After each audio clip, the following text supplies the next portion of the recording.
Pulso Latino es presentado por Discover it for yourself. Frisian Flag. Esto es Pulso Latino con Alejandra Forero. Hola, bienvenidos a una emisión más de Pulso Latino. Gracias por su sintonía. Soy Jennifer Vargas, hoy por Alejandra Forero. Iniciamos nuestra emisión de hoy con noticias locales. El Ministerio de Labor y Asuntos Sociales y de Juventud, conjuntamente con el Departamento de Labor e Investigación, informaron que este año, por tercer año consecutivo, se estará ejecutando la encuesta laboral 2014. Desde hoy y hasta el 30 de noviembre se estará llevando a cabo la encuesta laboral 2014, donde un total de 25 encuestadores estarán pasando por los diferentes barrios de la isla en direcciones preseleccionadas de una forma científica para poder recolectar los datos para esta encuesta. Este año se encuestarán alrededor de 800 viviendas y junto con la encuesta se entregará un formulario con las preguntas y un folleto con información sobre el proyecto. Vale la pena recordar que la información obtenida para las encuestas es completamente confidencial. En Colombia, la Fiscalía procesó a los integrantes de una red de narcotráfico que enviaba droga a Asia a través de correos humanos. Algunos de los detenidos se les procesará por homicidio, ya que una de las personas murió cuando las cápsulas de cocaína que había ingerido se le reventaron. En operativos simultáneos desplegados en Pereira, Cali y Armenia, la Fiscalía desmanteló una red de narcotraficantes que enviaba correos humanos con cápsulas de droga desde Cali y Bogotá hacia Panamá y Brasil. Luego, estas personas viajaban a diferentes países de Asia, como Emiratos Árabes Unidos, China, Singapur o Tailandia. De acuerdo con la Fiscalía, una de las mal llamadas mulas falleció en Leticia. Cápsulas que contenían el estupefaciente que le explotaron en el estómago. Según los investigadores, los criminales sabían que el hombre a quien pretendían enviar hacia Brasil, al parecer, había ingerido cápsulas de droga en mal estado, tal como queda en evidencia en esta interceptación. Aló. Acabaron de llamar que ese muchacho se murió allá en el hospital. ¿Usted con cuánto va a colaborar o cómo es que vamos a hacer? Decirle al cuñado mío que está allá, tienes que sepa. Acabaron de llamarme, la mamá de él me acabó de llamar. Se la llamaron de allá.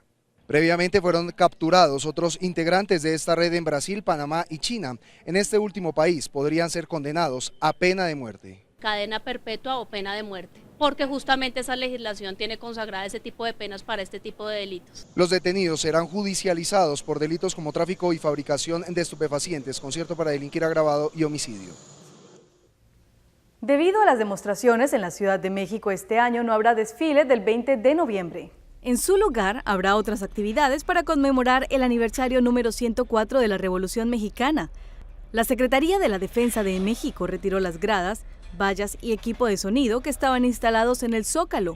El acto ya no aparece en la agenda de la página oficial de la Presidencia de la República.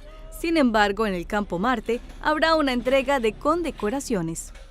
La convocatoria en Guayaquil tuvo una respuesta considerable. Obreros, estudiantes, médicos y profesores caminaron expresando el rechazo a las políticas de gobierno de Rafael Correa. Lenin Artieda estuvo allí y nos trajo el siguiente informe.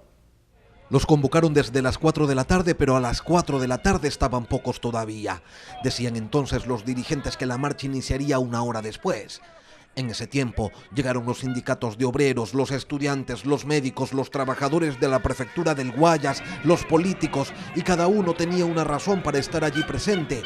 María Cristina Reyes dejó por unas horas su curul para venir a respaldar esta protesta. Claramente mostrando la indignación de un paquetazo de reformas laborales que afectan los derechos de los trabajadores y también un paquetazo de enmiendas constitucionales que no pasan por el pronunciamiento popular. Aquí estaban los profesionales de la salud. Armando Salcedo, presidente de la Federación Médica Ecuatoriana, decía que les incumplieron una promesa. Uno de los compromisos que fue de que en la Ley Orgánica de Salud se incluya un capítulo relacionado específicamente a mala praxis, donde se fijen pisos y techos de indemnizaciones. Más de 200 policías fueron asignados para acompañar la manifestación, para brindar seguridad, para prevenir desmanes.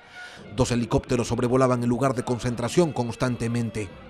Abajo, Marta Roldós decía que a ellos no les preocupaba que el régimen pudiera decir luego que eran pocos los concentrados. Aquí no hay sándwiches.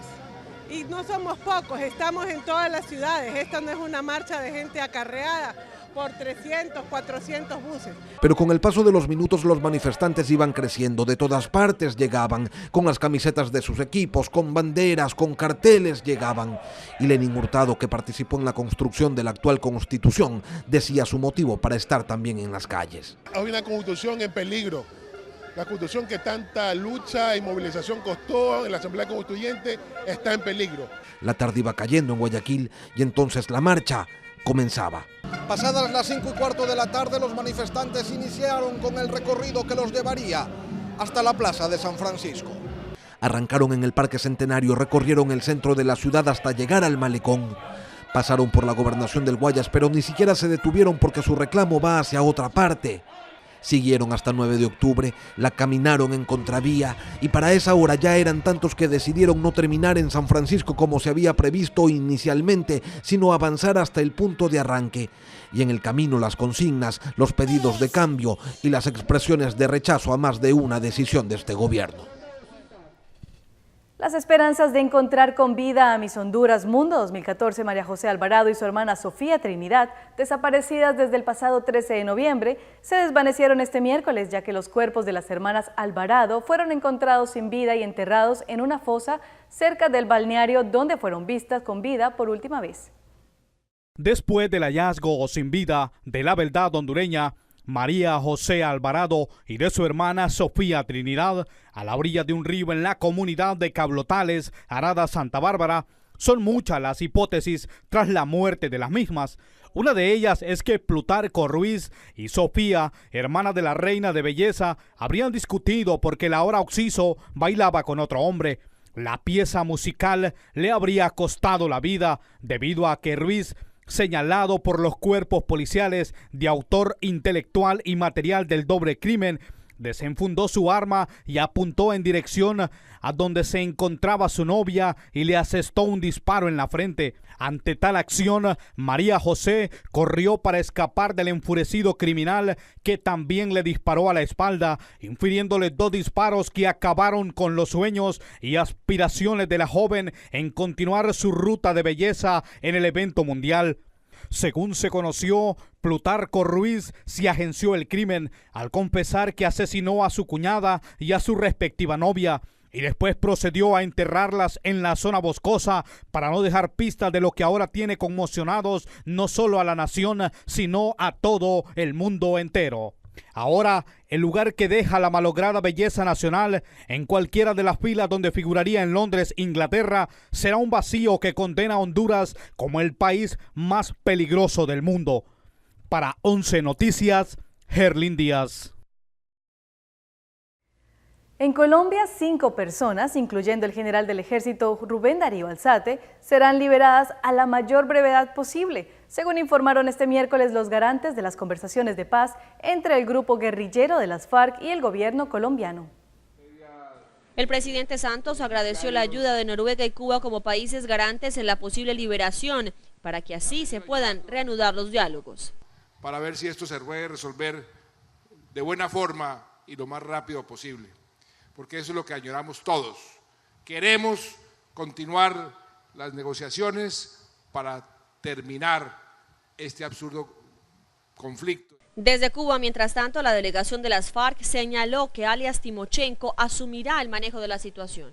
Sentimos que hay una gran movilización en ese sentido, que desde luego debe involucrar tanto al gobierno nacional como las FARC a través de su comandante Timoleón Jiménez. Y aunque el ministro de Defensa, Juan Carlos Pinzón, reiteró que su despacho está en contacto con el Comité Internacional de la Cruz Roja para una eventual liberación, los operativos en la zona continúan. Teniendo mucho cuidado de proteger las comunidades, teniendo mucho cuidado de adelantar esta operación de una manera que procure el regreso sanos y salvos de las personas que han sido secuestradas. En Puerto Rico, un total de 38 denuncias fueron presentadas ante una jueza en Bayamón contra los 2 imputados por la masacre de una familia en Guaynabo. Maritza Cañizares nos dice que cuando uno de los imputados llegó al tribunal, dijo estar arrepentido. En medio de un operativo de seguridad custodiado por las autoridades con sus manos y pies esposados, en ruta a la sala de investigaciones del Centro Judicial de Bayamón, José Bosch, uno de los dos imputados en la masacre contra una familia en Guaynabo, expresó arrepentimiento. El pueblo de Puerto Rico, el pueblo de Bayamón, que estoy arrepentido de lo sucedido y estoy dispuesto a tomar las medidas necesarias y al niño sobreviviente, perdón por lo sucedido, en verdad. 4 cargos por asesinato en primer grado, 2 por secuestro agravado, agresión agravada, tentativa de asesinato y múltiples violaciones a la ley de armas forman parte de un total de 38 denuncias presentadas ante una magistrado en Bayamón en contra de los 2 sospechosos por masacrar a 4 miembros de una familia en Guaynabo y apuñalar y lanzar por un puente a un adolescente de 13 años que sobrevivió la tragedia. Nos dijo que hay admisión al menos de uno o de los dos. Eso es parte también del sumario fiscal. Te puedo adelantar que de uno. ¿Sí? Te puedo adelantar que de uno. Sí, de uno. Y 19 cargos, ¿no? Fue lo que escuchamos. Alrededor de 19 cargos, sí. Se explicó que por separado los imputados identificados como José Bosch y Christopher Sánchez enfrentarían 19 denuncias en su contra. La notoriedad del caso criminal provocó la imposición de medidas de seguridad extraordinarias. Los sospechosos permanecieron detenidos en cuarteles por separado. Como pueden observar aquí en la comandancia de área en Bayamón, el acceso está controlado o limitado.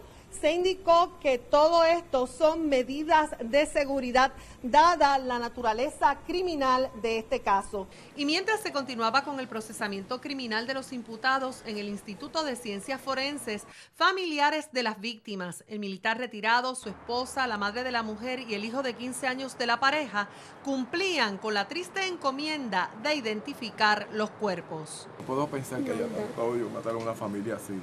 Y a un niño, como si fueran animales, tirarlo. No sé, yo no Dios es misericordioso, pero es justo. Ellos tienen su familia. La policía argumentó que en adición a la admisión de uno de los imputados hay suficiente y robusta prueba para que las denuncias culminen con la convicción de los 2 acusados. Maritza Cañizares, Noticentro. Y nos vamos para México, donde las medidas de prevención por el virus de chikungunya se han extendido a otros estados de este país. En Tabasco se encuentran en alerta por el virus del chikungunya debido a los casos detectados en Chiapas. La Secretaría de Salud realizará nebulizaciones para evitar la llegada del mosquito transmisor. Se implementarán cercos sanitarios en la frontera con Guatemala y límites con Chiapas, y se prevén invertir hasta 24 millones de pesos mexicanos en diferentes medidas preventivas. Momento de un corte comercial, pero quédate con nosotros, ya volvemos con más aquí en Pulso Latino.